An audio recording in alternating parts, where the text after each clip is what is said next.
C'est marqué tous les jours, vous savez, quand on va lire dans la Mida, le texte qui a été institué par les sages, qui est Alanissim. Alors qu'est-ce qu'on dit? On dit que Alanissim, sur ces miracles qui sont arrivés à l'époque, oui, de Mattatiahu Kohen Gadol. Il s'appelait Mattatiahu Ben Yochanan. C'est très intéressant, parce que c'était, vous savez que le miracle, il a été fait grâce à la Messirut Nefesh, au sacrifice des Hashmonaïm. Donc je résume l'histoire pour les gens qui n'ont pas lu le texte ou vu le film. Donc les Béné Israël étaient sous domination grecque, un petit peu comme aujourd'hui, et les Grecs ne voulaient pas exterminer les Juifs, pas du tout, ils voulaient les assimiler. C'est-à-dire ils voulaient en fait faire une espèce de switch entre la culture de la Torah et la culture grecque. Cette culture-là, c'est une culture très puissante, c'est la philosophie grecque, c'est la science, c'est le culte de l'esthétique, d'accord, de la beauté extérieure. C'est aussi le culte de la force, c'est eux qui ont inventé les Jeux Olympiques, d'accord? C'est eux qui ont inventé les Spartiates, donc le culte de la force physique. Donc ils ont apporté en fin de compte une autre approche complètement différente en Israël. Et c'était ça leur projet. Mais dans cette logique-là, c'est qu'il y a un petit groupe, quand c'est marqué Meratim, Rabim Beyan Meratim, qu'un petit groupe a réussi à battre un grand groupe. Donc il faut savoir qu'en fait, c'était la plus grande armée du monde, d'accord? Elle était là en Israël, et qu'il y a un petit groupe qui se sont levés pour faire la guerre. Et ils ont gagné. Maintenant, là, on pourrait dire, bon, peut-être que c'est eux qui ont lancé la mode de Che Guevara, c'est-à-dire la guerre d'usure, des petits groupes qui attaquent par là, par là, par là, par là. En vérité, c'est pas seulement qu'ils étaient peu nombreux, c'est qu'en plus de ça, c'était des Talmidei Chachamim, des érudits, qui étudiaient la Torah, ouais, toute la journée. Et en plus de ça, c'était des Kohanim.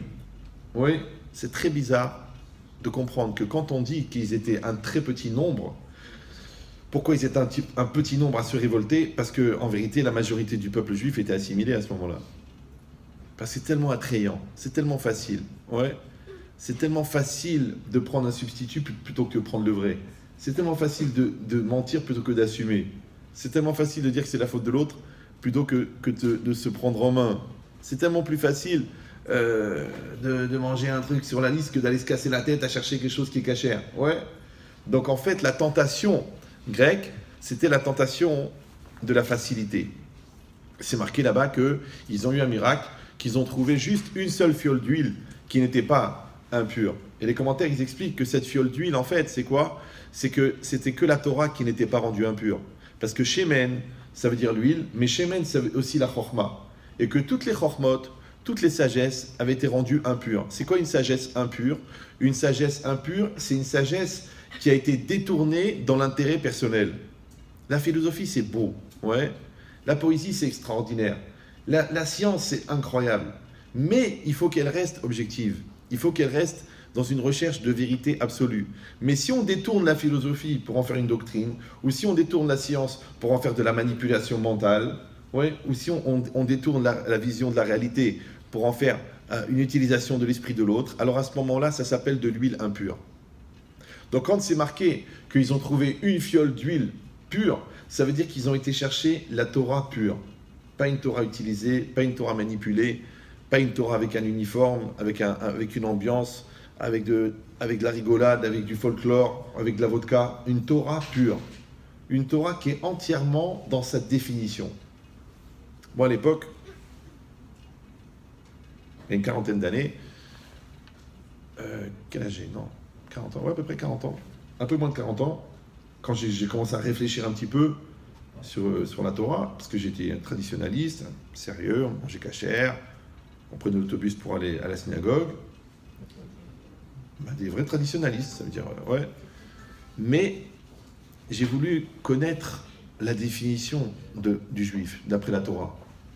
Parce qu'il y a plein de propositions de folklore, d'ambiance, de groupes, de cadres, ouais. Mais je voulais la définition pure. Alors j'ai été chercher à la yeshiva. Mais là, des gens, ils aiment bien l'ambiance, ça leur suffit. L'autre, il aime bien le groupe, il aime bien être pris par un ensemble comme ça, une espèce de troupeau. Ouais. Mais quelqu'un dit, non, je veux savoir qu'est-ce qui s'est passé au Har Sinaï. Savoir ce qui s'est passé au Har Sinaï, c'est la petite fiole d'huile pure. Et dans chaque chose, c'est pareil. C'est-à-dire que si toi, tu peux, pendant toute ta vie, tu peux parler avec ta femme, bonjour, au revoir, on fait le quatrième, on se prend la tête, on s'énerve. Un jour, vous allez vous asseoir tous les deux, vous direz, écoute mon amour, moi je t'aime, tu es la mère de mes enfants. On va arrêter de se prendre la tête. T'as pas dit Shabbat Shalom à ma mère. Ouais. T'as pris 4 kilos. Pourquoi tu regardes la voisine? On va arrêter ces gamineries. Ouais. On va aller chercher la petite fiole d'huile pure. Ça veut dire qu'on va dire maintenant, on va avoir un langage d'adulte. De toute façon, moi, je t'aime. Moi, de toute façon, ma vie, c'est avec toi. Il n'y aura personne d'autre. Alors, viens, on arrête de se prendre la tête avec des bêtises et qu'on essaye de vivre quelque chose de plus important. Et dans toute la vie, c'est pareil. Ouais, tu peux survoler ta vie, tu peux survoler ton couple, tu peux survoler tes enfants, tu peux même survoler ta religion. Mais c'est dommage, parce que je rappelle pour les gens qui ont fait du tourisme, que visiter la Chine en avion, c'est rapide. Oui, le mec qui dit j'ai visité la Chine. Comment? En avion. Tu as visité la Chine en avion, c'est-à-dire que tu l'as vu de loin. Tu n'as rien vu en fait, tu n'as rien vu. Il y a des gens, ils ont visité leur famille de loin parce qu'ils étaient occupés avec leur travail. Ouais. L'autre, il a visité sa vie de loin parce qu'il était trop occupé à prendre des vitamines illégales. Donc, il n'avait pas vraiment sa tête dans la réalité. Alors, c'est très grave parce que ça veut dire que la personne, elle est passée à côté de sa vie. Et je pense que c'est le plus grave. Le plus grave, c'est de passer à côté de sa vie. C'est de ne pas avoir vécu. Maintenant, le fait que ton cœur il marche, que ton cerveau il fonctionne, que tes intestins ils prouvent à chaque fois que tu vas aux toilettes que tu es vivant, c'est pas ça la définition de la vie. Non, c'est pas ça.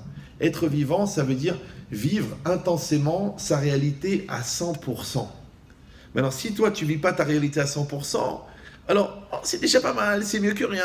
Bon, j'aime pas ce métier, mais je le fais parce que mes copains ils m'ont dit que c'est bien. Et je l'ai épousée parce qu'elle a insisté, et j'ai fait des enfants parce que c'est une maladie cyclique, et j'habite ici parce que c'est pas loin de mon travail. Fais attention là, tu es en train de m'expliquer qu'en fait tu es une bouteille qu'on a posée là parce qu'on savait pas où la mettre, ouais, et que dans 10 ans on dira tiens, elle est encore là. C'est comme des trucs que vous avez au grenier ou à la cave, c'est très bizarre. Vous ouvrez la valise, votre femme elle dit mais à quoi ça sert, jette-le. Tu dis pourquoi je le jette, Khlam. Tu dis mais ça fait 20 ans que tu l'as pas ouvert. 20 ans que tu l'as pas ouvert, ça veut dire que ça sert à rien. Il y a des placards qu'on n'ouvre jamais. Maintenant, c'est quoi le grenier? C'est le haut de ta tête. Et c'est quoi la cave? C'est le bas de ton corps. En dessous, la partie équatoriale. Oui. Il y a des endroits là-bas que tu visites jamais. Alors, vas-y, débarrasse-toi. Maintenant, tu sais ce qu'il y a entre la tête et les pieds? Il y a le cœur. Mais pas le cœur. Le cœur. Genre l'envie d'avoir envie. Non. Le cœur, ouais. C'est-à-dire que tu es en train de vivre quelque chose de fort. Par exemple, là, je vous parle. Moi, ça bouge à l'intérieur. Si ça ne bouge pas chez vous, c'est un vrai problème. Parce qu'il faut que ça bouge. Quand tu regardes ta femme, ça te fait quelque chose. Tu regardes tes enfants, ça te fait quelque chose. Tu prends ton Sefer Torah, ça te fait quelque chose. Tu prends ton livre de prière, ça te fait quelque chose. Si ça ne te fait plus rien, c'est un vrai problème. C'est que tu n'es pas vivant. Et les gens qui ne sont pas vivants, des fois, c'est pas qu'ils ne sont pas vivants, c'est qu'ils ne sont pas nés. Et les gens, quand ils ne sont pas nés, ils ne sont pas loin d'être un poisson. Parce que le poisson n'est pas né. Et quand il n'est pas né, c'est qu'il n'est pas vivant, parce que c'est impossible de paner un poisson vivant. Il bouge. Donc je vous souhaite, si Dieu veut, que vous ne serez jamais des poissons panés. Vous serez des gens qui êtes nés, et qui êtes forts, et qui êtes vivants. Ouais, c'est ça qui est important, de vivre des grandes choses. Maintenant, tout le monde rêve de ça. Alors les gens, ils essayent de faire des sports d'extrême, ou alors de participer à un événement, ou le concert, ouais. Le concert, c'est pas une maladie, c'est un événement, ouais. Il y en a qui essayent d'avoir des vies trépidantes. Ils veulent une femme et 3 maîtresses. Après, ils essaient de s'en sortir dans les mensonges. Il y en a qui veulent du kavod, de la notoriété, de la reconnaissance, parce qu'ils essaient d'avoir une vie forte. Mais c'est pas ça la vie. Ça, c'est juste des substituts, c'est des excitants. Ouais. C'est comme si tu avais 19 cafés, tu crois que tu es plus vivant, tu es juste plus nerveux. Et ben c'est exactement pareil. Il faut pas être nerveux, il faut être vivant. Alors vivant, c'est quoi? C'est ce lien-là. C'est ce lien que tu as en essence avec l'essentialité. C'est le lien que tu as avec les choses qui sont fondamentales pour toi. Maintenant, quand tu es dans l'extériorité, eh ben, tu dis, ben, c'est ma famille, c'est mon projet professionnel, c'est ma réalisation personnelle. Mais si tu pousses un peu, alors derrière, juste derrière, il y a Hachem. Ça, c'est la grande bagarre que j'ai souvent avec des scientifiques. Ils me disent, oui, vous les religieux, vous êtes obscurantistes, vous avez une vision limitée des choses. Je dis, mais de quoi tu parles? Je dis, entre toi et moi, quelle différence? Toi, tu es un scientifique. Ouais, c'est quoi un scientifique? C'est très simple, tu prends 2 points. Un point, c'est là où tu es. Ouais, le deuxième point, c'est le point que tu perçois intellectuellement. Entre 2 points, on peut tracer un segment de droite. Oui, et entre deux points, on peut faire passer une droite. Le scientifique, il arrête la droite là où il perçoit, et le religieux, il prolonge la droite. Jusqu'où elle va la droite? Plus l'infini. Alors pourquoi tu arrêtes la droite? Tu dis, bah, j'arrête la droite parce que je ne peux pas le prouver, parce que je ne peux pas le démontrer, parce que je ne le perçois pas, parce que je ne le conçois pas. Mais dans conçoit, il y a soi. Maintenant, si toi tu arrêtes ta vie à ce que tu comprends, mais vu que tu comprends rien, ta vie elle est très petite. Par contre, si tu arrives à vivre avec des choses que tu ne comprends pas, eh ben ta vie elle est infinie. Par exemple, les enfants, t'as beau être gentil, t'as beau être sympathique, mais en vérité, tu les influences à 1,3%. Le reste, ça va être quoi? Ce qu'ils vont recevoir. Maintenant, cet amour qu'ils vont recevoir, cette discipline, cette Torah qu'ils vont recevoir, elle va les accompagner toute leur vie. Mais si tu calcules le temps que tu as passé avec eux, c'est presque rien. Donc la partie visible de l'iceberg, elle est zéro dans l'éducation. Un couple, c'est pareil. Le matin, bonsoir mon amour, bonne journée. Le soir, ça a été, oui, comment ça va? Tiens, en fait, j'ai rayé la voiture. C'est pas grave, chez Kapara, toi et ta mère. Oh, d'accord. Et après, tu dis, bon, on regarde un film. Non, j'ai mal à la tête. Bon, alors, tu veux manger? Ça va, j'ai mangé sur la route. Eh ben, à demain. Bonne nuit, mon amour, ça va. Tu dis, demain, je suis pas mort hier. Ouais. Non. C'est une blague, c'est beaucoup plus grave, d'accord? Mais que la personne, elle veut vivre, elle dit, maintenant, tu rentres chez toi, c'est la femme de ta vie. Elle est là devant toi. Dis-lui que tu l'aimes. Dis-lui. Ah, attends, je ne vais pas faire une déclaration comme ça. Mais c'est la mère de tes enfants. Mais prends-la dans tes bras. C'est peut-être la dernière fois. Tu dis, Chaz v'shalom simsilenu. Mais non, il faut vivre tous les jours comme le dernier jour. C'est comme ça qu'il faut vivre. Ouais, comme les cours. Moi, je donne des cours. Moi, je donne cours tous les soirs. C'est pas évident. Non, je ne suis pas fonctionnaire. Donc, pour moi, c'est le dernier soir. J'espère que si Dieu veut, j'en aurai d'autres. Ouais. Mais pourquoi? Parce que ce soir-là, il n'est pas le dernier de ma vie, mais il est dernier de ce soir. Parce que chaque soir, c'est un soir. Et demain, c'est un autre soir. Vous me suivez, non? Demain, c'est un autre soir. Ah, tu dis, c'est pas grave, je le ferai demain. Non, tu ne feras pas demain. Demain, c'est un autre jour. Eh ben, c'est pareil, ton fils, il est là. Parle-le. Prends-le dans tes bras et dis-lui que tu l'aimes. Ah, je peux pas, il a fait des bêtises. Ok, engueule-le parce qu'il a fait des bêtises. Et après, tu le prends dans tes bras, tu sais que je t'aime. Dis-lui. Ah non, tu sais, c'est pas notre genre. Mon père, il me l'a jamais dit. Ok, mais t'as fait 3 dépressions. C'est vrai, c'est effectivement. Oui, dis-le à ta femme. Mais mon père, il disait jamais. Bon, ta mère, elle s'est pendue. Donc, tu vois, tu vois les conséquences. Tu vois les choses. Tu vois la réalité. Oui. Donc, qu'est-ce que tu fais? En fait, tu vas avoir ce lien intense avec la réalité. Et le lien intense avec la réalité, c'est quoi? C'est avec l'essentiel. Et l'essentiel, c'est quoi? C'est l'essence du ciel. Et l'essence du ciel, c'est le bon Dieu. Maintenant, t'es croyant, t'es pas croyant, c'est rien que des mots, ça. Ouais. C'est seulement d'arriver à comprendre qu'il y a quelque chose de plus grand que ce que tu vois. Il y a quelque chose de plus puissant que ce que tu perçois. Il y a quelque chose de plus fort que ce que tu as devant toi. Et toi, quand tu essayes d'adhérer à ça, c'est de grandir, d'être dans cette réalité-là, ouais. Cette force-là, elle est tellement énorme, elle est tellement puissante, c'est elle qui va t'emporter. Vous savez où est-ce qu'elle est cette lumière-là? Elle est dans les nérodes de Hanouka. C'est ça qu'on doit regarder quand on regarde les nérodes de Hanouka. Parce que je ne sais pas si vous avez remarqué un truc bizarre, c'est que les nérodes de Hanouka, on doit les regarder. On ne peut rien faire avec. On ne peut pas s'en servir pour lire le journal, on ne peut pas s'en servir pour compter de l'argent, pour chercher des poux dans la tête de la petite, on ne peut pas. Tu ne peux pas. Toute la lumière de Hanouka, elle est kadosh, elle est sainte. D'accord? Tu ne dois l'utiliser que pour elle-même. Ça veut dire quoi? Et là, lire Otam Bilvad, c'est seulement pour voir, pour les voir. D'accord? Maintenant, qu'est-ce que tu fais, ça? Ça s'appelle en français, ça s'appelle donner un caractère essentiel. Maintenant, cette lumière de Hanouka, en vérité, elle représente l'essentialité de la vie. C'est comme tes enfants, tu dois les aimer, par exemple. Tu dois les aimer. Maintenant, tu dois les aimer essentiellement. Ça veut dire sans condition. Maintenant, ils t'ont déçu. Maintenant, ils ne font pas le métier que tu veux. Maintenant, ils sont moins religieux que ce que tu attendais. Tu dois les aimer essentiellement, sans aucun intérêt. Parce que si tu dis « je t'aime à condition que tu fasses ce que je veux », ça veut dire que tu es en train de profiter de la lumière. Il ne faut pas profiter de la lumière. Ouais. Ta femme, c'est pareil. Tu l'as épousée. Ton mari, c'est pour le meilleur et pour le pire. Parce qu'on vieillira ensemble, on grandira ensemble, on kiffera ensemble, on accouchera ensemble, on souffrira ensemble. Et le pire pour des gens qui s'aiment, c'est de savoir qu'il y en a un qui va partir avant l'autre. Ça, c'est le pire. Ouais. Pourquoi? Parce que tu veux profiter de cette flamme que tu vois briller dans les yeux de l'autre. D'accord? Et c'est pareil, tu as la chance d'étudier la Torah, mais profite. Profite. Ça veut dire que tu vois la flamme, tu comprends les choses. Tu as un chidouche qui monte dans ton cœur. Waouh, c'est énorme. Essaye de revivre ça avec un DVD. Tu n'y arrives pas. Tu le regardes, Déjà, tu l'as payé. Tu le mets, tu le regardes. Tout le long, tu dis, il est nul. Après, tu dis, j'ai perdu 2 heures. Mais tu le regardes quand même. Pourquoi? Parce que le plus grave dans la vie, je vous l'ai dit, c'est de ne pas vivre quelque chose d'essentiel. Maintenant, la vie, elle va passer. Moi, vous êtes jeune, je suis jaloux de vous. Ouais. Moi, j'ai 56 ans. C'est-à-dire, je suis limite grabataire. Ouais. Mais vous, vous êtes jeune. Donc, vous devez bien réfléchir que chaque jour, oui, il est unique. Chaque jour, c'est un diamant. Chaque heure, on peut sauver un monde. En 1 heure, tu peux sauver ton couple. En 2 heures, tu peux prendre un tournant dans ta vie. En 5 minutes, tu peux prendre la plus grande décision, la plus importante. Tu peux gaspiller des heures et des heures et des années. Tu fais 6 ans d'études alors que ça ne te plaît pas. Tu fais la gueule 10 ans parce que tu t'es pas remis, que ta mère, elle t'a pas allaité. Ouais, c'est comme ça qu'elle t'a expliqué ton psy. Tu t'entêtes parce que tu es un ignorant. Tu fais des efforts énormes pour rester Brel sous prétexte que tu t'appelles Jacques. Non. Non. Non. Non. Tu dois dire je veux vivre. Ouais. Vivre, ça veut dire chercher l'essentiel. L'essentiel ne doit pas être pollué.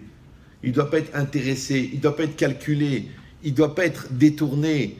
Il ne doit pas être manipulé. Il doit être essentiel. C'est ça la lumière de Hanouka. Regarde l'essentiel.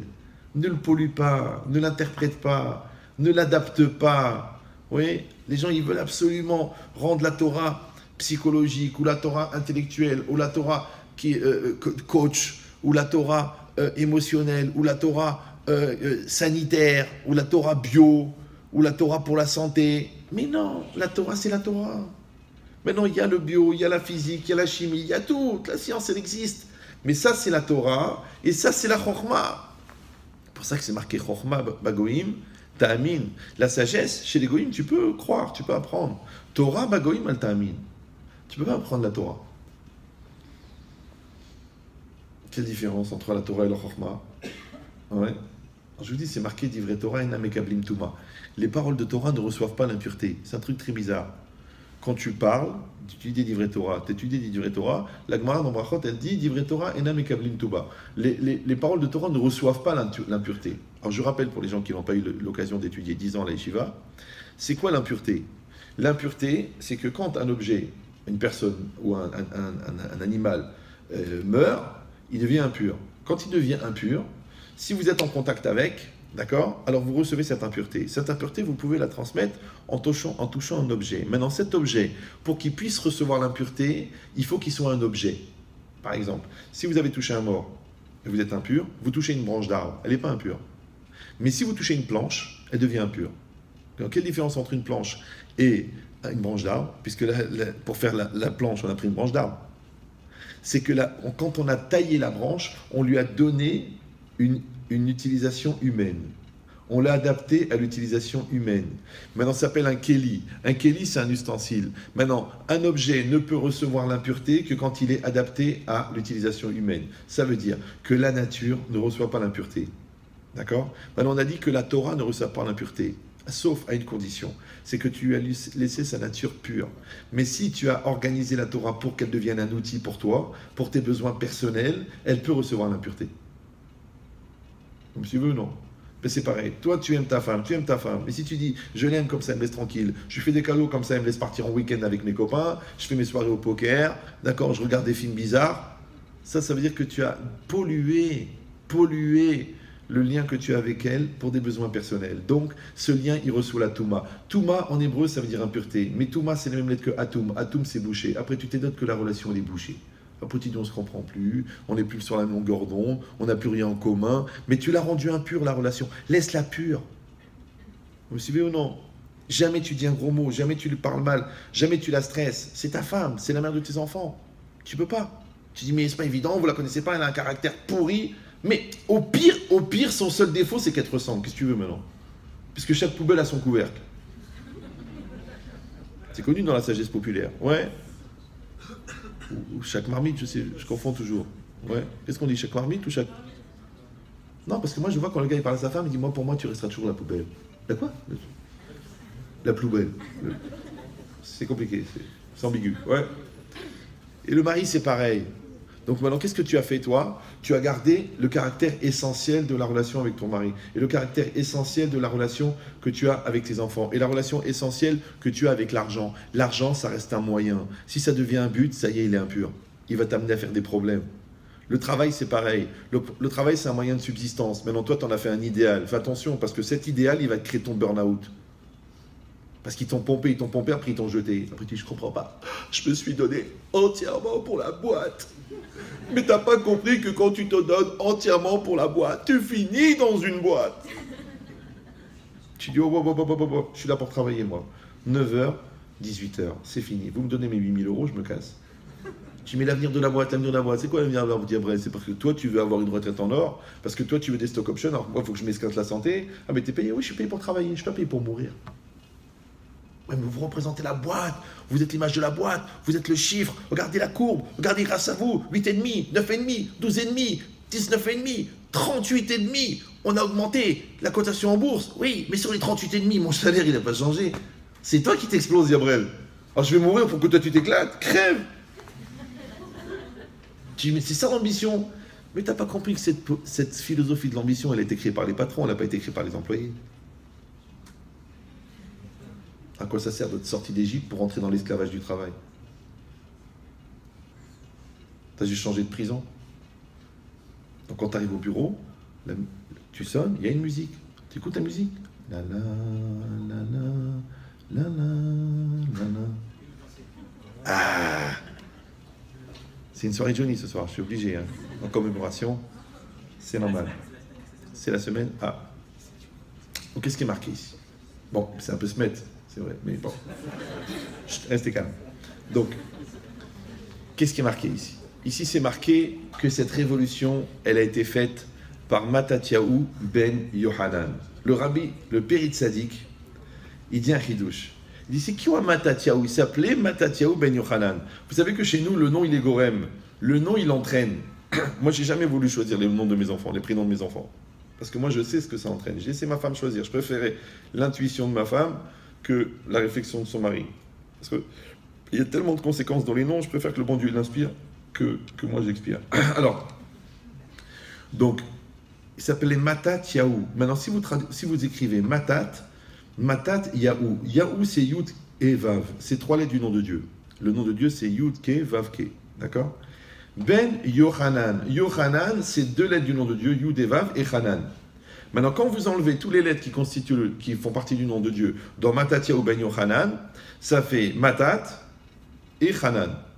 Hanan, c'est Chonen, Chonen, c'est prodiguer, c'est donner, et Matat, c'est aussi Matana, c'est donner aussi. Donc en vérité, Matat Yahu ben Yohanan, si on traduisait littéralement, ça veut dire Dieu a donné, fils de Dieu a prodigué. Vous me suivez ou... Ça veut dire que le miracle de Hanouka, il a été accompli par quelqu'un qui a compris que tout venait de Dieu. Maintenant, pourquoi il l'a compris? Parce que c'était inscrit dans sa nature profonde. Dans son essence, il avait cette capacité de reconnaître que les choses, elles viennent d'Hachem. En hébreu, on appelle ça la reconnaissance. Maintenant, malheureusement, les gens, avec l'esprit un petit peu limité, ils croient que reconnaissance, ça veut dire merci. Tu sais, tu reconnais, tu dis merci. Non, la reconnaissance, en hébreu, on dit akarat atov. Vous parlez l'hébreu, non? Oui, non? Non? Entraînez-vous, parce que bientôt, ça va être obligé. Bon, alors, donc, la akarat atov, la traduction, ça veut dire reconnaissance du bien. Mais comme je vous ai expliqué à peu près 112 millions de fois, pour les gens qui suivent les cours régulièrement, que tov, dans la Torah, ça ne veut pas dire tout bon, ça veut dire complet. Donc, akaratatov, ça veut dire reconnaître le complet. Comme Marasim Tovim. Les gens ils croient que Marasim Tovim, ça veut dire des bonnes actions, des BA. Mais non, ça c'est chez les scoutistes, c'est chez les scouts. Non, Marasim Tovim, ce sont des actions complètes. Maintenant, un acte complet, c'est un acte qui lui-même est complet. Par exemple, si tu donnes la zaka à un pauvre, et en même temps tu lui fais l'archouma devant tout le monde, ton acte il n'est pas complet, parce qu'il contient une avéra. Vous me suivez ou non? Toi, tu fais une soirée dansante pour que les jeunes se marient, d'accord? Mais finalement, personne ne se marie, mais il y en a 10 qui couchent ensemble. Donc, grâce à toi, c'est sur ta tête à toi. Grâce à toi, il y a 10 gars qui ont été avec des filles, Nida. Chaque relation avec une Nida, c'est carrette. Chaque carrette, c'est 650 jours de jeûne. Donc 10, ça te fait déjà 6500 jours de jeûne. Et comme c'est des gens plutôt actifs, ils ont 5 relations en moyenne par mois, donc tu calcules, tu en as à peu près pour 32 vies de jeûne. Parce que c'est toi qui as organisé la soirée, sur ton compte. Donc c'est pas la teuf, c'était une soirée d'enfer, et c'est que le début. Bon, bien sûr, ce que je viens de vous dire, c'est vrai, c'est écrit dans les textes, et c'est extrêmement grave, mais au Hachem, comme la gravité dépend de la connaissance, et que jusqu'à maintenant vous ne le saviez pas, donc vous n'êtes pas responsable de ce qui s'est passé avant. Mais à partir de ce soir, ceinture. Alors, qu'est-ce qui est marqué? J'en profite, je vous parle comme à mes enfants, et encore, eux, je leur parle beaucoup plus clairement. Alors, non, les pauvres. Mais ça veut dire quoi? Ça veut dire que Mattatyahu ben Yochanan, c'est quelqu'un qui savait donner, c'est quelqu'un qui savait reconnaître. Mais puisqu'on a dit que Tov, ça veut dire complet, comme Ma'asim Tovim, ça veut dire un acte complet, mais un acte complet, c'est pas seulement un acte qui est complet, ça veut dire qu'il contient rien d'incomplet, c'est aussi un acte qui te complète. C'est-à-dire que chaque acte que tu fais, il doit te faire grandir. Oui? Les choses qui te font plaisir et les choses qui ne te font pas plaisir, ça te fait grandir. Tu as grandi grâce à tes études. Oui? Ah, tu dis, mais j'aimais pas mes études. Ok, mais tu les as fait quand même. Donc, tu as grandi dans ta capacité à assumer une chose que tu n'aimes pas parce que tu as décidé de le faire. D'accord? Tu as grandi dans le sport. Tu as grandi dans les gens qui t'ont énervé. Tu as grandi dans ta relation avec l'argent parce que tu es devenu généreux alors que tu étais un radin. Tu étais référencé sur bardefer.fr. D'accord? Donc, tu as grandi. C'est ça, Ma'asim Tovim, Adam Tov. Maintenant, Akarat Tov, si Tov, ça veut dire complet. Donc, Akarat Tov, ça veut dire reconnaître le complet. Ça va? Et le complet, c'est quoi? C'est de voir que dans la réalité, il y a des choses qui vont te compléter. Mais tu es prêt, toi, à grandir? Parce que vous avez bien compris qu'en vérité, ce qui est dur dans la vie, c'est pas de vivre. Vivre, c'est rien. Tu manges, tu dors, tu payes tes courses, tu trouves l'argent, tu payes ton loyer, tu fais de l'ambiance, tu finis tes études. C'est facile tout ça. Ce qui est dur, c'est de grandir. Vous savez comment on appelle grandir en psychologie? Souffrir. Parce que les gens, ils ne veulent pas grandir. Ils ne veulent pas, ils sont bien. Ils ont leur doudou. 48 ans, Félix. Tu vois l'état de la doudou, tu dis mince, il faut la dater au carbone 14. Donc là, je vous mime Félix à l'intérieur. À l'extérieur, tu le vois, costard cravate, bonjour, bonsoir, comment ça s'est passé, vous pouvez m'amener les prévisionnels, Catherine. Mais à l'intérieur, c'est pour ça que tu vois des gens dans le professionnel, très cadrés, structurés, gestionnaires, affirmation, et dans l'émotionnel, complètement perdu. Moi, il me téléphone, ah ben chez Trit, je gère 600 personnes, je travaille chez Bouygues, et à chaque fois, je tombe sur des gars qui abusent de moi, de ma gentillesse, de ma douceur, de ma chninoute. Pourquoi? Je dis pourquoi? Là, t'as que le quoi? Je dis parce que si tu utilisais la puissance de ton cerveau au service de ton cœur, au lieu d'être un artichaut ou là un chou-fleur, ou là un cœur ouvert, un corps offert, mais c'est normal. Quand le gars il voit une tarte, c'est normal qu'il mange les fraises. Il voit une tarte comme ça.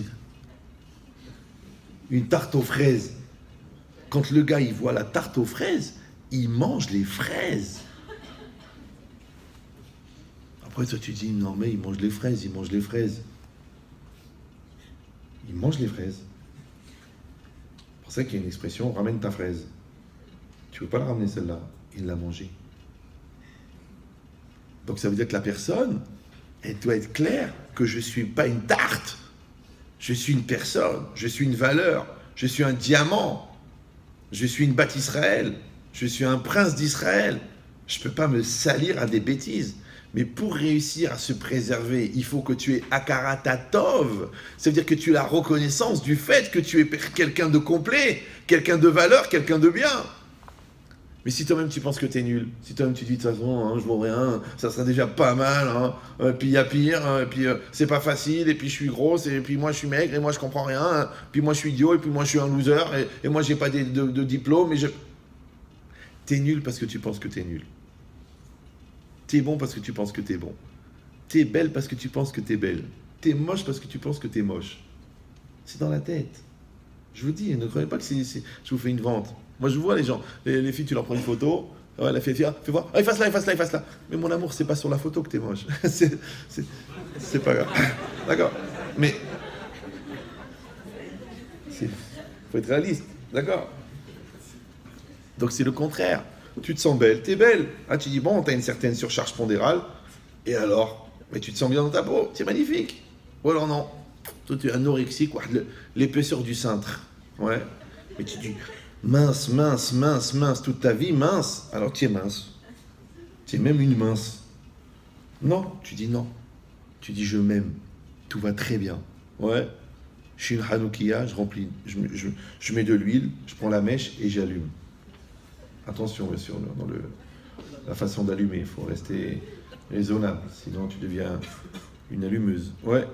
Mais cette logique-là, c'est que ta lumière, elle éclaire le monde. Et ça s'appelle Matatiaou ben Yohanan. Parce qu'il a compris ça. Maintenant, moi, je vous donne le secret.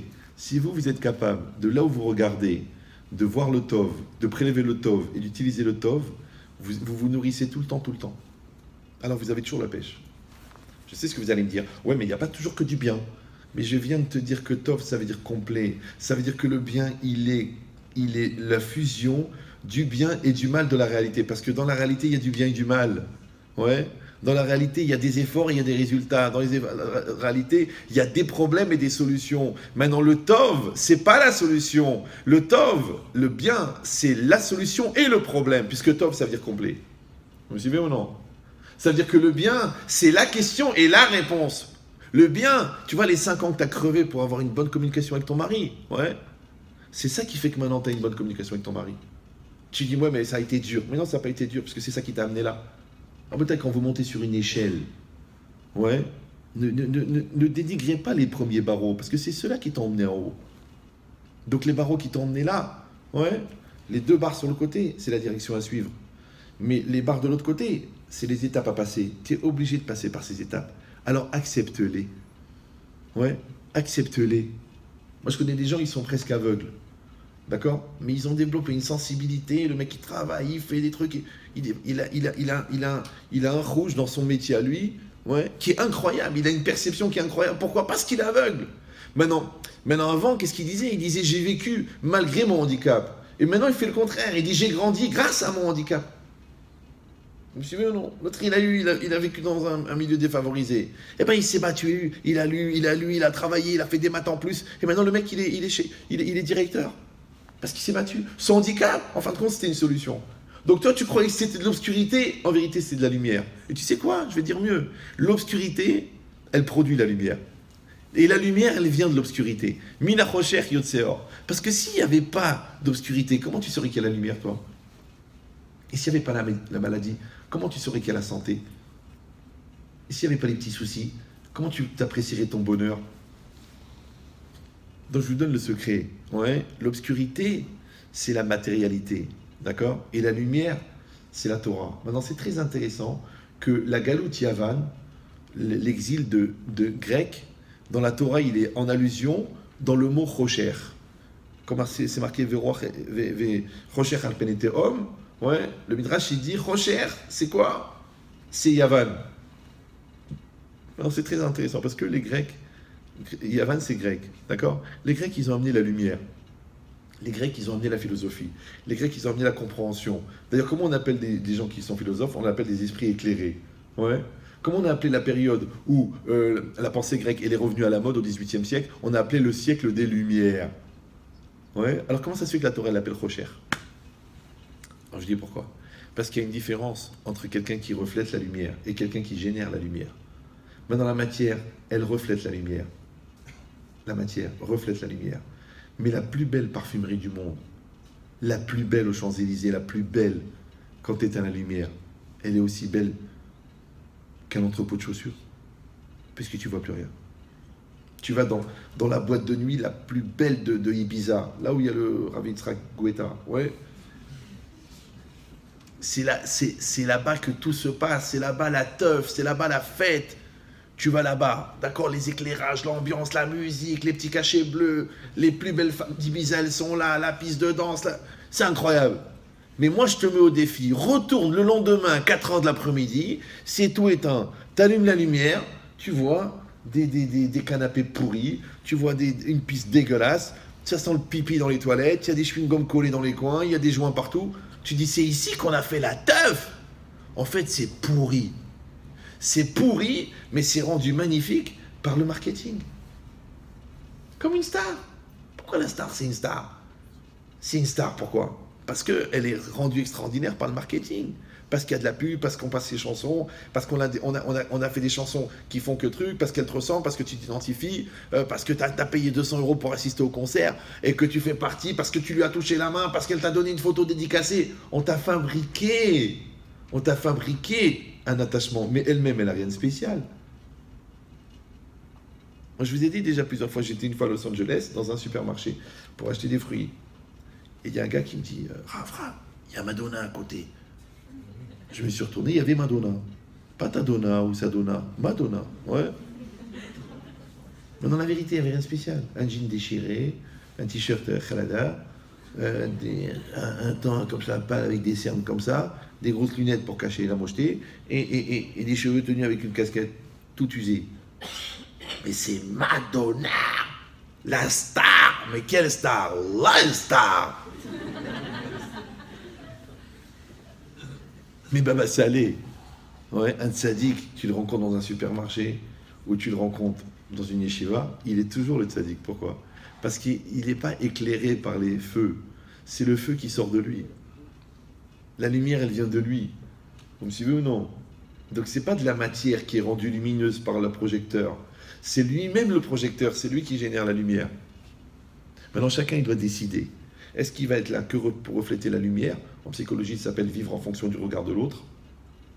Et quand tu me regardes, mon visage s'éclaire. Ouais. Ou non, moi je suis indépendant.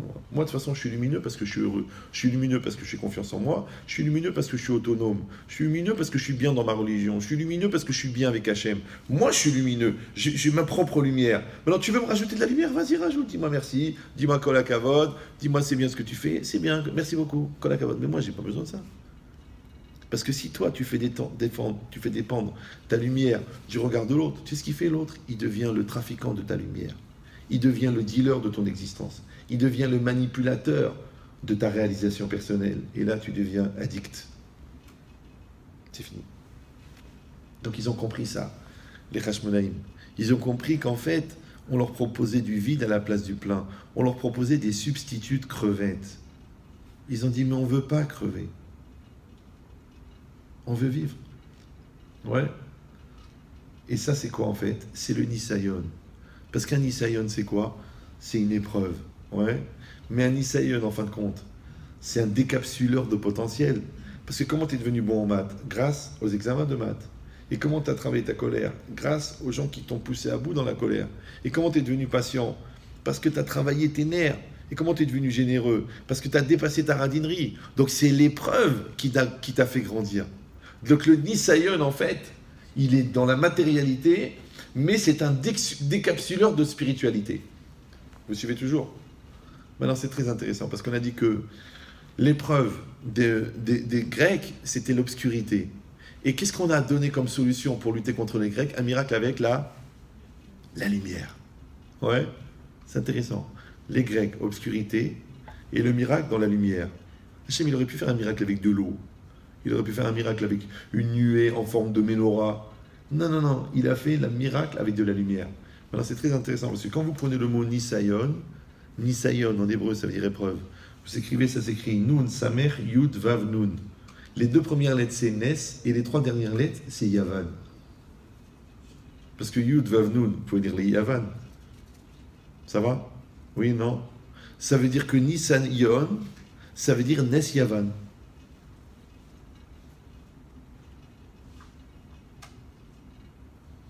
Ça veut dire que s'il n'y avait pas eu l'exil de Yavan, il n'y aurait pas eu le miracle de Hanouka. Donc qu'est-ce qu'on dit nous? Nous on dit, oui mais Baruch Hashem, le miracle de Hanouka nous a sauvés de l'épreuve de Yavan. Mais s'il n'y avait pas eu l'épreuve de Yavan, il n'y aurait pas eu le miracle de Hanouka. Moi si je vous dis, ne le prenez pas mal, hein, comme les 3/4 de vous êtes célibataires, donc ça peut a priori pas vous faire peur. Mais moi je connais des couples qui ont été sauvés par un soupçon d'adultère. Le mec, il a eu un soupçon d'adultère, il a trouvé un texto bizarre, ou la femme, elle a trouvé un texto bizarre. Au début, il s'est énervé, il a insulté. Après, il a dit qu'elle parlait au téléphone. Après, le gars, ça l'a fait réfléchir. Après, il a dit, si elle parle tellement, c'est qu'en fait, je lui parle jamais. Alors après, il a été vers elle. Après, il a fait une surprise. Il a organisé un voyage à Venise. Ils sont partis tous les deux.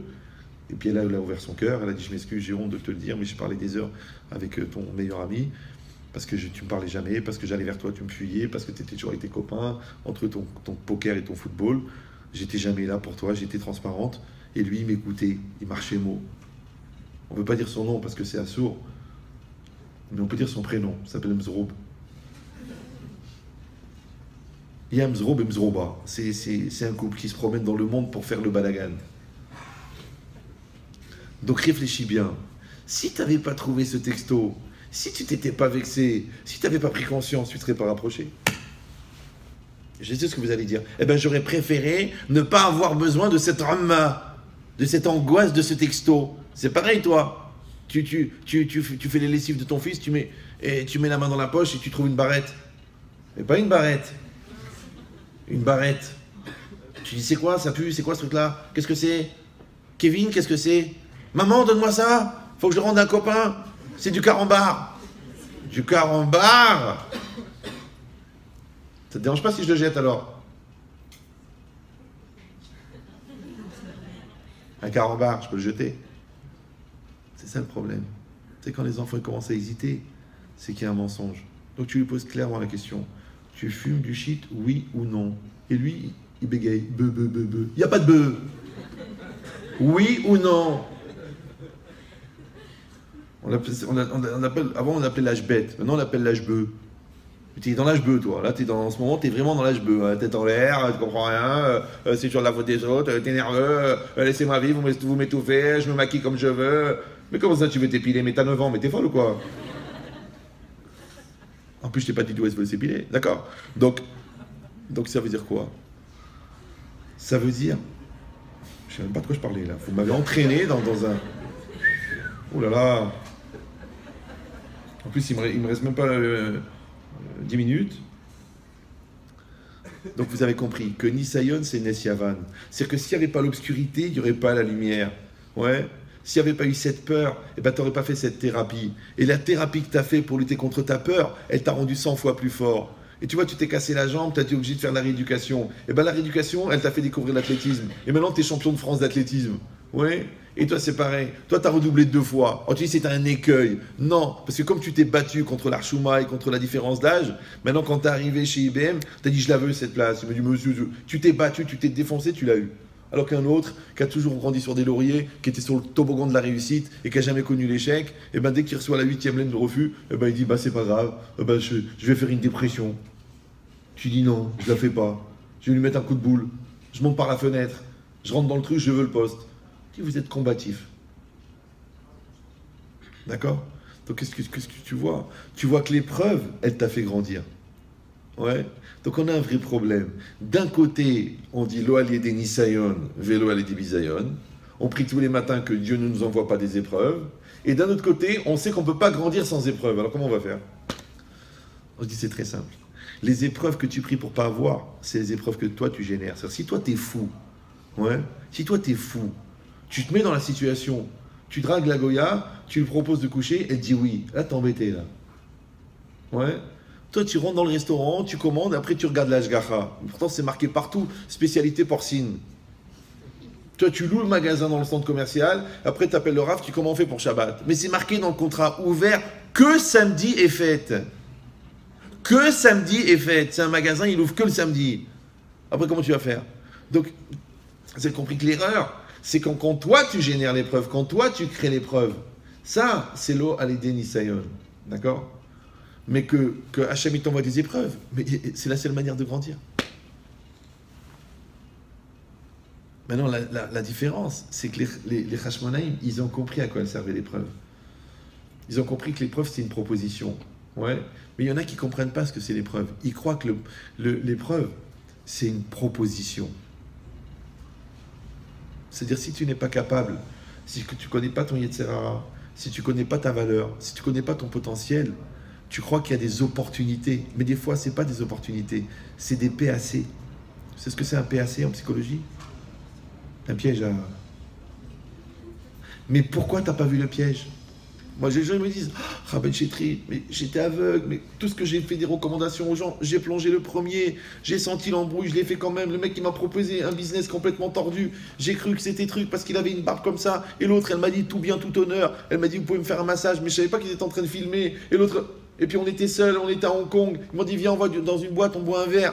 J'ai vu que c'était une boîte de strip. J'aurais dû partir en courant. J'ai dit, bon, on est là pour se détendre. Mais j'étais shooté, j'étais bourré. Après, l'autre, elle s'est assise sur mes genoux à moitié nue. Les mecs, ils ont pris des photos, ils ont mis sur Facebook, m'a fait les avis. Mais moi, je voulais pas. Alors, je vous donne le secret. Écoutez bien ce que je vous dis. Écoutez bien. La faute, c'est pas de fauter. La vera, c'est pas de fauter. La vera, c'est de prendre le risque. Vous avez compris ou non? Parce que la faute, quand tu as démarré la faute, tu es déjà mort. C'est comme si tu sautes de l'avion. Il y avait 2 sacs. Il y avait un sac avec les sandwichs et un sac, et c'était le parachute. Toi, tu as pris un des sacs, mais tu ne sais pas lequel des deux. Mais il reste un autre sac dans l'avion. Alors, tu appelles ton copain qui est resté dans l'avion, tu lui dis, David, il reste un sac? Il dit, oui, il reste un sac. Mais quel sac? Il dit, ben, il reste le parachute. Quoi? Mais alors moi, j'ai pris le sac de provisions. Il dit, ouais. Mais quoi, qu'est-ce qu'il y a dedans? Ben, il y a des sandwichs. Quoi, c'est quand je vais tirer la languette, et les sandwichs, ils vont partir? Ouais.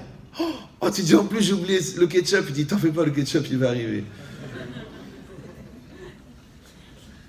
Donc vous avez compris, la faute, c'est pas de sauter de l'avion. La faute, c'est qu'est-ce qui t'a pris qu'est-ce que tu fais dans cet avion? Mais t'es une fille de famille, qu'est-ce que tu fais à 4h du matin avec le gars à côté de toi? Tu dis on fait rien. Mais qu'est-ce que tu fais? Il est 4h du matin. Mais on fait rien de mal. Alors amène ta mère. Ta mère, tu lui trouves une place à l'arrière. La petite BM coupée là, tu la mets à l'arrière. Dis maman, tu restes là. Alors, dis-moi Christian, qu'est-ce que tu voulais me dire? Écoute, Féha, je suis embêté. Il y a ta mère. Je voulais te faire une proposition pour cette nuit, mais je suis embêté parce qu'il y a ta mère.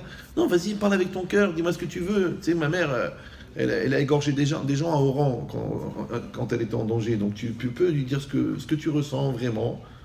Il va rien dire. Tu sais pourquoi? Parce qu'il y a ta mère. Maintenant, je sais ce que vous allez dire. Je peux pas amener ma mère avec moi. D'abord, elle est vieux jeu, elle est ringard. C'est qu'elle a juste 20 ans de plus que toi. Hein. Non, t'as pas besoin d'emmener ta mère. Hamara, parce qu'il y a ta conscience. Et ta conscience, c'est ta mère. Non, si t'as pas emmené ta mère, ça veut pas que t'as pas emmené ta conscience. Si t'as pas emmené ta conscience, t'es déjà en danger. Parce que t'as éteint la conscience. T'as éteint le signal d'alarme. T'as éteint ta Torah. T'as éteint ta fierté. T'as éteint ta dignité. T'as éteint ton judaïsme. T'es juif. Regardez-moi, par exemple. On peut pas se tromper. Moi, les gens, ils me voient dans la rue. Ils peuvent pas se tromper. Qu'ici, on croit que je suis un cow-boy. Un mormon. Un quoi? Un salafiste. Comment ils vont se tromper? Ils se trompent pas. Pourquoi? Parce que j'ai une tête de sale juif. Les gens, ils font pas comme ça. Les gens, ils se font une coupe, ils se rasent, pas de talit katan, pas de kippa, rien. Même une petite kippa, une petite, la toute petite, c'est la kippa, on l'appelle le confetti. Parce que quand tu enlèves le féti, il reste le gars qui est en dessous. Ça s'appelle un confetti. Alors, je rappelle pour ceux qui sont au courant que la kippa, d'après la loi, doit couvrir la majorité du cerveau. Maintenant, chacun, il détermine quelle est la taille de son cerveau. Moi, je sais qu'il y en a des petits, hein, vraiment, ouais. Maintenant, pourquoi il met une petite kippa? Pourquoi? Parce que s'il rencontre Christine et Christine elle lui dit oh t'es mignon, il fait comme ça, il fait oui, bien sûr, hein. Hop bah. Mais celle-là tu peux pas l'enlever, celle-là non plus. Tu te rends compte? Tu me fais un clin d'œil, 2 minutes, j'arrive. Il n'y a pas où arriver, il n'y a pas où aller. Tu sais pourquoi? Parce que vous avez compris. Puisque la faute, c'est pas de fauter, la faute c'est de prendre le risque. Donc la mitzvah, c'est de s'éloigner du risque. La mitzvah, c'est d'être a priori. La mitzvah, c'est de gagner de l'argent cachère, d'être positif, de construire avec sa femme, pas de casser, de réparer, de casser, de réparer, de construire avec son mari, pas de mentir. Après je t'ai dit, je rigolais. Ouais. Ça veut dire que tu es tout le temps a priori, tout le temps a priori, tout le temps a priori, tout le temps a priori. Tu es les khatri là. Alors tu sais quoi? Quand toi tu es a priori avec la vie elle est a priori avec toi. Mais si toi t'es bédiévet, t'es a posteriori. Ouais, alors t'es a posteriori. eh ben, tu as posteriori dans le business, donc c'est pas vraiment cachère, mais c'est pas vraiment illégal. Ouais. Après, tu es a posteriori dans le mariage, donc tu découvres après qu'en fin de compte, le gars, au bout de 6 mois, tu découvres qu'il est en instance de divorce, mais qu'il n'est pas divorcé. Ouais. Après, tu découvres après que l'autre, il a un gros problème, parce qu'il t'a dit qu'il prenait des cachets, mais c'était pas des Smarties, c'était du Xanax. Oui, mais je ne savais pas. Mais t'as bien vu qu'il était un petit peu bipolaire. T'as bien vu, non? Tu dis non, il m'a dit qu'il avait besoin, ça le détendait, tout ça. Mais pourquoi? Tu sais pourquoi? Parce que toi, t'es Bédiéved. Toi, t'es a posteriori. Alors la vie, elle est a posteriori. Maintenant, quand toi, tu viens, tu dis, je fais Hanouka. Ça veut dire, Baruch Hashem, j'ai une culture extraordinaire. Elle s'appelle la Torah. J'ai une perception de la beauté. Dans la Torah, elle existe. Ça s'appelle la beauté intérieure. J'ai une perception de la force. Ça s'appelle la force intérieure. Parce que chez nous, Ezeu Gibor, Akovesh et Titzro, qui c'est l'homme fort? Celui qui maîtrise son Yetzirara. D'accord? C'est que si toi, tu ne maîtrises pas ta colère, si tu ne maîtrises pas tes peurs, si tu ne maîtrises pas ton envie de rigoler ou ta haine, tu as un vrai problème. Maintenant, par ça, tu peux être champion de karaté, champion d'Europe de Krav Maga, mais si tu ne maîtrises pas tes nerfs, alors tu es un pauvre type. Le Chovot Alvavot, il dit, il y en a beaucoup qui ont gagné la petite guerre, mais il n'y en a pas beaucoup qui ont gagné la grande guerre. Il dit, la petite guerre, c'est Napoléon et ses conquêtes. Et la grande guerre, c'est la maîtrise de soi. Donc chez nous, la force, ouais, c'est l'intérieur. C'est que c'est beaucoup plus dur de retenir, de maudire quelqu'un qui t'a planté de 100 000 euros, ouais, que de casser la figure à 70 personnes.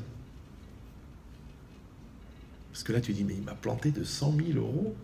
Mais pas je vais le maudire lui et les 70 générations. Et tu te retiens. Tu sais pourquoi? Parce que c'est ton frère. Et parce qu'il avait besoin. Et parce que de toute façon, il les a pas. Et il te les rendra pas. Qu'est-ce que tu vas faire maintenant? Tu vas t'énerver. Non, tu dis, ben c'est mon frère. Donc tu sais, cet effort que ça t'a coûté, là, c'est ça la Gvoura. Ça t'a coûté, c'est ça la Gvoura. Maintenant, quand toi, tu as réussi à maîtriser une colère pareille, il y a une lumière qui te remplit. C'est pour ça que c'est marqué que celui qui a une très grande occasion de colère et qui ne se met pas en colère, tu peux aller lui demander une bénédiction. Parce que maintenant, il a produit une lumière incroyable. D'accord? Maintenant, dans ta vie, il y en aura des déceptions. Il y en aura des surprises. Il y en aura des chocs avec tes enfants. Il y en aura des chocs dans ton couple. Il y en aura des chocs dans le business. Alors, qu'est-ce que tu vas faire, toi? Toi, tu vas être une boule de billard. On tape devant, je tape à droite. On tape là, je pars à gauche. Là, on me déçoit, je suis énervé. On me dit un mot gentil, je suis content. Donc, tu es une boule de billard. Tu dois pas être une boule de billard. Tu dois être une personne indépendante et autonome. Maintenant, l'autonomie, ça veut dire que tu produis ta propre lumière. On a dit que la lumière, elle vient de l'obscurité. L'obscurité, c'est l'épreuve. Maintenant, ce que les Grecs ont proposé, leur ont dit, mais pourquoi vous vous cassez la tête à travailler vos midotes? Qu'est-ce qu'il a dit Aristote? Oui, Aristote, quand ses élèves ils l'ont vu en train de s'empiffrer comme un porc, il est en train de bouffer comme un porc, lui qui est le maître de la philosophie, le maître de la finesse, ils lui ont dit, mais maître, c'est une manière de se conduire. C'est ce qu'il a dit. Il a dit Aristote. Hein. Il a dit, faites ce que je dis, ne faites pas ce que je fais. C'est où il est mort, Aristote? Non? Il est mort dans une maison de prostituées. Je comprends, le mec, il a pensé la philosophie, il a pensé l'éthique. Il a pensé la morale. Le mec, il a été mourir dans une maison de prostituées. Pourquoi? Parce qu'il n'y a pas, écoutez bien, il n'y a pas de mal-être dans la philosophie à être incohérent. Il y a les lois du corps, il y a les lois de l'esprit. Donc je peux être un chien avec mon corps, si dans ma tête, ouais, c'est pareil dans la vérité. La vérité, il y a beaucoup de gens qui pensent, par exemple, que les promesses n'engagent que ceux qui y croient. Les promesses n'engagent que ceux qui y croient. Mais non, la promesse, elle engage celui qui l'a dit, pas celui qui y croit. Oui, ça dépend. Parce que si la promesse engage ce que tu crois, celui qui y croit, ça veut dire qu'il est cohérent, il est vrai, il est émette. Mais si la promesse, elle engage que celui qui y croit, ça veut dire que la promesse, elle sert à manipuler l'autre. Donc je ne sais pas si vous comprenez. Ça veut dire que, en fait, la Malchut Yavan, ce qu'elle voulait, c'était donner à la place de la Torah la philosophie, à la place du culte de la beauté intérieure, le culte de la beauté extérieure. À la place du travail sur la force intérieure, la force extérieure. Ouais. Donc on voulait donner toute la matérialité, toute la superficialité. Et ça, malheureusement, c'est l'extinction. Parce que notre peuple, je vous rappelle que notre peuple, sa seule valeur, c'est la Torah. Ah, vous dites non, il y a le couscous boulette, il y a le complet poisson, il y a la chouchouka, il y a la pkaïla. Non, ça c'est de l'ambiance. La pkaïla, ça devait être un plat arabe. Le tagine, c'est un plat marocain. Qu'est-ce que tu crois qu'il y a quelque chose de juif dans les boulettes? Oui, mais c'est spécial, c'est. Il n'y a pas. Ouais. Par contre, les téfilines, ils sont chez nous. Ouais. La cache-route, la tahara, elle est chez nous. Le Sefer Torah, il est chez nous. Donc toi, tu réfléchis. Est-ce que tu vas t'attacher à ce qui est profondément toi, ou est-ce que tu vas t'attacher à quelque chose qui ressemble à quelque chose qui est proche de toi? C'est la différence entre la Torah et le judaïsme. C'est ça les humanistes. Vous avez étudié un peu les humanistes ou non? Non? Et ouais, sortez un petit peu, toujours la Gemara. Les humanistes, c'est quoi? C'est que c'est des juifs qui ont prélevé de la Torah tout ce qui pouvait être accepté par les goïms. Donc ils ont enlevé tout ce qui dérange, les tefilines, la cache-route, le Shabbat. Ils ont gardé la tolérance, l'amour, la reconnaissance, le respect de l'autre, le respect de la personne. Ils ont pris les humanités. C'est ça l'humanisme, d'accord? Mais de vous à moi, franchement, ne le prenez pas mal. Je sais que vous êtes des gens intelligents et je vais vous laisser tranquille à partir de maintenant. Ouais. Mais on n'avait pas besoin de la Torah pour être gentil. On n'a pas besoin de la Torah pour être normal. On n'a pas besoin de la Torah pour être honnête. On n'a pas besoin de la Torah pour être équilibré, pour être cohérent. C'est évident, ça. Ce qu'on a besoin de la Torah, c'est pour avoir un lien privilégié avec Hachem, parce que ça marche pas. Ça ne prend pas dans la rue. C'est pas dans le code pénal, dans le code civil. C'est même pas dans la psychologie. C'est même pas dans la psychanalyse. Ça, c'est le rapport avec le divin. La Torah, elle te donne ce lien privilégié avec le divin. Et c'est ça ce qu'ils voulaient, les Grecs. Ils voulaient détacher le Ham Israël de sa source. Alors moi, je vous dis le secret. Ne vous énervez pas. D'accord? Que vous soyez religieux ou pas religieux, pratiquant ou pas pratiquant, sachez que c'est la Torah qui nous accompagne depuis 3500 ans. C'est pas de ce matin. Oui, c'est pas qu'on a trouvé un nouveau truc, on a trouvé maintenant le microbiote, maintenant on a trouvé la génétique, maintenant on a une approche psychologique différente, maintenant on a une vision de l'éducation qui est plus axée sur le besoin de l'enfant. Non, nous on n'a pas une théorie qui sort tous les 3 jours. On n'a pas une nouvelle tendance ou une nouvelle église de la scientologie ou un nouveau groupe. Non, parce que en a emet hadash, ve en a hadash emet. Le vrai n'est pas nouveau et le nouveau n'est pas vrai. Donc on a des valeurs incroyables, on a des valeurs extraordinaires. Mais moi je vous dis et je répète, vous pouvez aller chercher une Torah polluée, vous pouvez aller chercher une philosophie intéressante, vous pouvez trouver une psychologie qui vous accompagne, vous pouvez trouver des amis qui créent une ambiance. Mais sachez, et ça c'est le plus dur que ce que je vais vous dire ce soir, après je vous laisse tranquille, ouais, c'est que quand quelqu'un meurt, je ne sais pas si vous avez déjà vu un mort, quand un mec il est mort, ouais, tu dis, mais comment il est mort? Moi, je me rappelle mon père, quand il est niftar, le 26 Nissan, à 6h05, je voulais pas. J'ai dit à ma mère, mais non, attends, j'ai commencé à faire des massages cardiaques. Je l'ai fait des bouche à bouche. Elle crie, arrête. Je dis, mais c'est papa, il faut faire. Elle me dit, arrête. Je lui dis, pourquoi? Il a les poumons, il a le système sanguin, il a le cerveau, il est chaud, et il est mort. Tu sais pourquoi? Parce qu'il manque la vie. Alors, je vous donne la règle. Écoutez bien, attention. Quand il manque l'essentiel, qu'est-ce que tu vas faire avec le reste? C'est comme si ta femme, elle te dit, moi, je te quitte parce que tu m'as trompé, tu m'as menti, tu m'as trahi, tu m'as jamais aimé. Le gars il dit, ok, je t'ai jamais aimé, ok, je t'ai trompé, mais quand même, t'as la même cuisine que Obispo, 38 000 € quand même, mon amour, tu vas pas laisser une cuisine pareille. Tu dis, mais qu'est-ce que tu veux avec ta cuisine? Il n'y a plus d'amour entre nous, tu me parles de la cuisine. Je me suis dit, mais non. Si ton fils il dit, papa, je ne veux plus t'écouter, j'ai plus confiance en toi, tu m'as trop menti. Tu dis, je reste ton père. Mais père de quoi? Biologique. Alors, j'aurais été dans une banque de sperme, j'aurais pris un morceau, c'est tout, je serais né. Non. Alors, je vous dis et je répète, quand il manque l'essentiel, à quoi ça sert le reste? Maintenant, ce qu'elle fait la société, c'est qu'elle t'enlève l'essentiel. Ouais. Qu'est-ce qu'elle te fait? Elle te rend essentiel le superficiel. Elle te fait croire que si tu as ce téléphone, tu vas être épanoui. Que si tu as réussi à trouver ce jean-là, ça veut dire que tu es dans le move. Que si tu as trouvé cette robe-là, ça veut dire que tu es belle. Ça veut dire que si toi, tu gagnes tant d'argent, ça veut dire que tu es épanoui. Si tu travailles dans telle société, ça veut dire que tu existes. Mais fais attention à toi. Parce qu'en fait, ils sont en train de te vendre de l'illusion. Ils sont en train de te vendre du rêve. Ils sont en train de te vendre du vent. C'est pour ça que les mecs ont tout. Ouais, les mecs qui ont tout, ils prennent de la coke, et les mecs qui n'ont rien, ils prennent du shit. Pourquoi? Le mec qui a tout, eh ben, il est épanoui, il n'a pas besoin de la coke. Et le mec qui n'a rien, eh ben, il a la philosophie de la vie. Alors pourquoi il prend du shit? Tu sais pourquoi? Parce qu'on les a nourris de superficiel. Et quand le superficiel, il est venu au détriment de l'essentiel. Et quand il n'y a pas l'essentiel, qu'est-ce que tu fais avec le reste? Donc Hanouka, c'est très simple. Vous asseyez, vous regardez les nérotes, et vous réfléchissez combien il y a d'essentiel dans votre vie. Oui? Est-ce que l'essentiel, elle est dans ma tête? Est-ce que l'essentiel est dans mon couple? Est-ce que l'essentiel, elle est dans mes choix? Est-ce que l'essentiel est dans mon travail? Tu regardes partout s'il y a de l'essentiel. S'il n'y a pas d'essentiel, ça va être très très dur. C'est ça la dépression. Ouais? Et si tu vas me dire, mais attendez, mais Rav, mais attendez, mais là vous nous prenez 2 cours, mais on vient d'arriver, on est jeune, on n'a pas tout compris, c'est difficile. Et puis on fait un cours d'1 heure et on va retourner dans l'obscurité de la société. Alors, je vous donne le secret. C'est que un petit peu de lumière repousse beaucoup d'obscurité. Vous voyez ces petites lumières de Hanouka? Ouais? Ça s'appelle en français la prise de conscience. Ça s'appelle la décision de s'en sortir. Ça s'appelle se rattacher à Hachem. Maintenant, quand tu te rattaches à Hachem, après c'est facile. C'est facile. Parce que vous prenez une allumette, elle fait même pas 1/10 de centimètre cube. Ouais?